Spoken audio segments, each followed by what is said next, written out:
Hello everyone, welcome to Pavitra Lokesh YouTube channel. ಎಲ್ಲರೂ ಹೇಗಿದ್ದೀರಾ? I hope ಎಲ್ಲರೂ ಚೆನ್ನಾಗಿದ್ದೀರಾ ಅಂದ್ಕೊತೀನಿ. ನಾನು ಕೂಡ ತುಂಬಾ ಚೆನ್ನಾಗಿದ್ದೀನಿ. ಈ ವಿಡಿಯೋ ಬಂದು ನಮ್ಮೂರ ದೇವಸ್ಥಾನದ ಓಪನಿಂಗ್ ವಿಡಿಯೋ. ಅಂದರೆ ಸೊಪ್ಪಿನ ಮಲ್ಲೇಶ್ವರ ಸ್ವಾಮಿ ದೇವಸ್ಥಾನ ಅದು ಹೊಸದಾಗಿ ಕಟ್ಸಿದ್ರು. ಸೊ ಅದ್ರದ್ದು ಓಪನಿಂಗ್ ಇತ್ತು. ಸೊ ಹಾಗಾಗಿ ನಾವೆಲ್ಲರೂ ಹೋಗಿದ್ವಿ ಅಲ್ಲಿಗೆ.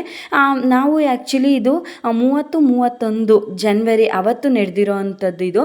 ಬಟ್ ನಾನು ಸ್ವಲ್ಪ ಲೇಟಾಗಿ ಅಪ್ಲೋಡ್ ಮಾಡ್ತಾಯಿದ್ದೀನಿ ಬಿಕಾಸ್ ಬ್ಯುಸಿ ಇದ್ದಿದ್ದರಿಂದ. ಸೊ ಇದು ಬಂದು ಗುರುವಾರ ಮತ್ತು ಶುಕ್ರವಾರ ಇತ್ತು. ಇದು ಗುರುವಾರದ ವ್ಲಾಗ್ ಆಗಿರುತ್ತೆ.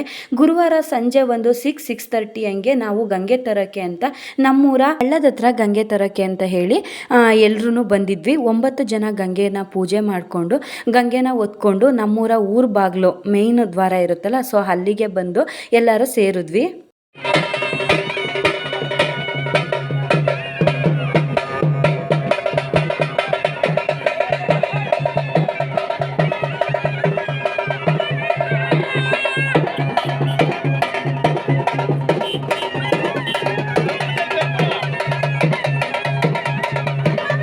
ಇಲ್ಲಿ ಎಲ್ಲರೂ ಸೇರಿಬಿಟ್ಟು ಆರತಿನ ಮಾಡಿ ಅದಾದಮೇಲೆ ಗಂಗೆಗೆ ಒಂದು ಇಡ್ಗಾಯಿನ ಕೂಡ ಹೊಡೆದ್ರು. ಇಡ್ಗಾಯಿ ಎಲ್ಲ ಆದಮೇಲೆ ಅಲ್ಲಿಂದ ನಾವು ದೇವಸ್ಥಾನಕ್ಕೆ 1.5-2 ಕಿಲೋಮೀಟ್ರಷ್ಟು ದೂರ ಆಗುತ್ತೆ. ಸೊ ಹಾಗಾಗಿ ಅಲ್ಲಿಂದ ನಡ್ಕೊಂಡು ಹೊರಟ್ವಿ. ಆ್ಯಕ್ಚುಲಿ ನಾನು ಈ ವಿಡಿಯೋದಲ್ಲಿ ಅಲ್ಲಲ್ಲಿ ನಾನು ವಾಯ್ಸ್ನ ಹಾಗೇ ಹಾಕ್ಬಿಟ್ಟಿದ್ದೀನಿ. ನಾನು ಓನ್ ವಾಯ್ಸ್ನ ಕೊಟ್ಟಿಲ್ಲ ಬಿಕಾಸ್ ಅಲ್ಲಿ ಪೂಜೆ ಎಲ್ಲ ಯಾವ ಥರ ಆಗ್ತಿತ್ತು ಅಂತ ಹೇಳಿ ನೀವು ಕೂಡ ನೋಡಲಿ ಅಂತ ಹೇಳಿ ಆ ಥರ ಮಾಡಿದ್ದೀನಿ ಅಷ್ಟೇ. ಹಾಗೆ ಹೇಗಿತ್ತು ನಾನು ಆ ಥರ ಮಾಡಿರೋದು ಅಂತ ದಯವಿಟ್ಟು ನನಗೆ ಕಾಮೆಂಟ್ ಮಾಡಿ. ನಿಮ್ಗೇನಾದರೂ ಬೇಜಾರಾಗಿದ್ದರೆ ಸಾರಿ ಕೇಳ್ತೀನಿ. ಸೊ ಅದಾದಮೇಲೆ ನಾವು ನಿಶಾನಿ ಮೂಲಕನೇ ದೇವಸ್ಥಾನದ ಹತ್ರ ಹೊರಟ್ವಿ. ತುಂಬ ದೂರ ಇತ್ತಲ್ವ, ಸ್ವಲ್ಪ ಕತ್ಲೆ ಕೂಡ ಆಗೋಗ್ಬಿಟ್ಟಿತ್ತು. ಸೊ ಹಾಗಾಗಿ ನಾವು ದೇವಸ್ಥಾನಕ್ಕೆ ತಲುಪೋದ್ರೊಳಗಡೆ ಒಂದು 7-7:30 ಹತ್ತತ್ರನೇ ಆಗೋಗ್ಬಿಡ್ತು. 8 o'clock ಹತ್ತತ್ರ ಆಯಿತು. ಅದಾದಮೇಲೆ ನೋಡಿ ದೇವಸ್ಥಾನಕ್ಕೆ ಎಷ್ಟು ನೀಟಾಗಿ ಅಲಂಕಾರ ಮಾಡಿದ್ದಾರೆ ಅಂತ ಹೇಳಿ. ಎಂಟ್ರೆನ್ಸ್ ಕೂಡ ಇಷ್ಟೇ ಚೆನ್ನಾಗಿ ಅಲಂಕಾರ ಮಾಡಿದರು. ಫೈನಲಿ ನಾವು ಕೂಡ ದೇವಸ್ಥಾನನ ಬಂದು ತಲುಪಿದ್ವಿ.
ಗಂಗೆನ ದೇವಸ್ಥಾನದ ಹತ್ರ ತಂದಮೇಲೆ ಗಂಗೆಗೆ ಆರತಿನೆಲ್ಲ ಮಾಡಿಬಿಟ್ಟು ಅದಾದಮೇಲೆ ಅಲ್ಲಿ ಒಂದಷ್ಟು ಪೂಜೆಗಳೆಲ್ಲ ಇತ್ತು. ಸೊ ಹಾಗಾಗಿ ಅದನ್ನು ಕೂಡ ಅವರು ಅಜೇಯರು ಮಾಡ್ತಾಯಿದ್ರು.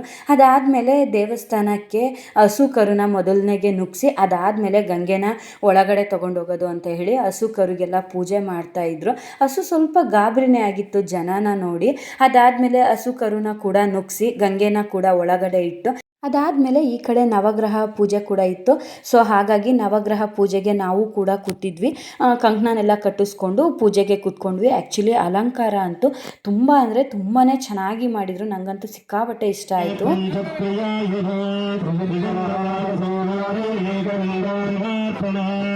ನನಗಂತೂ ತುಂಬ ಅಂದರೆ ತುಂಬಾ ಖುಷಿ ಆಯಿತು.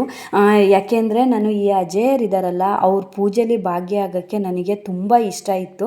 ಇವತ್ತು ಆ ಅದೃಷ್ಟ ಕೂಡಿ ಬಂತು ಅಂತ ಹೇಳ್ತೀನಿ. ಅದು ನವಗ್ರಹ ಪೂಜೆ ಅದೆಲ್ಲ ಮುಗಿಸ್ಕೊಂಡು ಹೋಮನೂ ಕೂಡ ಆಯಿತು. ಹೋಮ ಎಲ್ಲ ಆದಮೇಲೆ ದೇವಸ್ಥಾನ ಕಟ್ಟೋಕ್ಕೂ ಮುಂಚೆನೇ ದೇವರ ಕಲಾಕರ್ಷಣ ಶಕ್ತಿನ ನಮ್ಮೂರ ಗ್ರಾಮ ದೇವತೆ ದೇವಸ್ಥಾನದಲ್ಲಿ ಇಟ್ಟಿದ್ರು. ಸೊ ಅದನ್ನು ಹೋಗಿ ಎಲ್ಲರೂ ಊರವರು ಹೋಗಿ ತಗೊಂಡು ಬಂದರು.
ಅದನ್ನು ದೇವಸ್ಥಾನದ ಹತ್ರ ತಂದಮೇಲೆ ಅದಕ್ಕೆ ಪೂಜೆನೆಲ್ಲ ಮಾಡಿಬಿಟ್ಟು ದೇವಸ್ಥಾನನ ಪ್ರದಕ್ಷಿಣೆ ಕೂಡ ಮಾಡಿದ್ರು. ಪ್ರದಕ್ಷಿಣೆ ಎಲ್ಲ ಆದಮೇಲೆ ದೇವರಿಗೆ ದೃಷ್ಟಿ ಕೊಡೋದು ಅಂತ ಹೇಳಿ ಬಾಳೆಕಂಬನ ಕಡಿದು ದೃಷ್ಟಿ ಕೊಡೋದು ಅಂತ ಹೇಳಿ ಆ ಪೂಜೆನ ಕೂಡ ಮಾಡ್ತಾಯಿದ್ರು.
ಫೈನಲಿ ಗುರುವಾರ ಸಂಜೆದು ಎಲ್ಲ ಪೂಜೆನೂ ಆಯಿತು.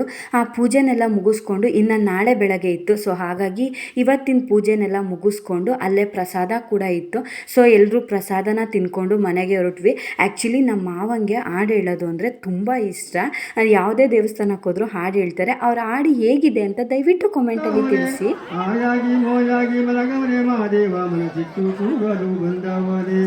ಜಗದೀಶ ಸರ್ವೇಶ ಮಲ್ಲೇಶ ಗೌರೀಶ ನೂರಾರು ಹೆಸರು ಶಿವನಿಗೆ ನೂರಾರು ಹೆಸರು ನಂದು ನೆಸಲಿಗೆ ನೆನೆದರೆ ಮನೆಗಾಗೆ ಗಿಳಿಯಲ್ಲಿ ಹೆಸರಾಗಿ. ಅಲ್ಲಿ ಪೂಜೆನೆಲ್ಲ ಮುಗಿಸ್ಕೊಂಡು ಮನೆಗೆ ಬಂದ್ವಿ. ಮನೆಗೆ ಬಂದಮೇಲಂತೂ ನನಗೆ ಸಿಕ್ಕಾಬಟ್ಟೆ ಖುಷಿ ಆಗ್ತಿತ್ತು ಇವತ್ತು. ಬಿಕಾಸ್ ನನಗೆ ತವ್ರ ಮನೆ ಕಡೆಯಿಂದ ಬಾಗ್ನನ ತೊಗೊಬಂದಿದ್ರು ನಮ್ಮ ಅದಕ್ಕೆ. ಆ್ಯಕ್ಚುಲಿ ನನಗೆ ಗೌರಿ ಹಬ್ಬದಲ್ಲಿ ಬಾಗ್ನನ ತೊಗೊಳಕ್ಕಾಗಿರಲಿಲ್ಲ. ಅವಾಗ ಸ್ವಲ್ಪ ಬೇಜಾರಿತ್ತು. ಇವಾಗ ಆ ಬೇಜಾರು ಡಬಲ್ ಆಗಿದೆ. ನನಗಂತೂ ಎಷ್ಟು ಖುಷಿ ಆಗ್ತಿತ್ತು ಅಂದರೆ ಆ ಖುಷಿನ ಎಕ್ಸ್ಪ್ರೆಸ್ ಮಾಡೋಕ್ಕೆ ಆಗ್ತಿರ್ಲಿಲ್ಲ. ಹೆಣ್ಮಕ್ಳು ಅಂದಮೇಲೆ ಹಾಗೆ ಅಲ್ವಾ, ತವ್ರ ಮನೆಯಿಂದ ಬರೋವಂಥ ಉಡುಗೊರೆನಿಗೆ ಎಷ್ಟು ಖುಷಿ ಆಗುತ್ತೆ ಅಲ್ವಾ, ನನಗೂ ಅಷ್ಟೇ. ಸೊ ಈ ವಿಡಿಯೋನ ಇಲ್ಲಿಗೆ ಎಂಡ್ ಮಾಡ್ತಾ ಇದ್ದೀನಿ. ಯಾರಿಗೆಲ್ಲ ವಿಡಿಯೋ ಇಷ್ಟ ಆಯಿತು ದಯವಿಟ್ಟು ಲೈಕ್ ಮಾಡಿ, ಹಾಗೆ ವಿಡಿಯೋ ಹೇಗಿತ್ತು ಅಂತ ತಿಳಿಸಿ. ಹಾಗೆ ಯಾರೆಲ್ಲ ನನ್ನ ಚಾನಲ್ನ ಸಬ್ಸ್ಕ್ರೈಬ್ ಮಾಡ್ಕೊಂಡಲ್ಲೇ ನೋಡ್ತಿದ್ದೀರೋ ದಯವಿಟ್ಟು ಸಬ್ಸ್ಕ್ರೈಬ್ ಮಾಡ್ಕೊಳ್ಳಿ. ಹಾಗೆ ಪಕ್ಕದಲ್ಲೇ ಕಾಣುವಂಥ ಬೆಲ್ ಐಕಾನ್ನ ಕ್ಲಿಕ್ ಮಾಡಿ ನಾನು ಮಾಡೋ ವಿಡಿಯೋದ ಮೊದಲನೇ ನೋಟಿಫಿಕೇಷನ್ ನಿಮಗೆ ಬರುತ್ತೆ. ಮತ್ತೊಂದು ವಿಡಿಯೋದೊಂದಿಗೆ ಸಿಗ್ತೀನಿ. ಬಾಯ್.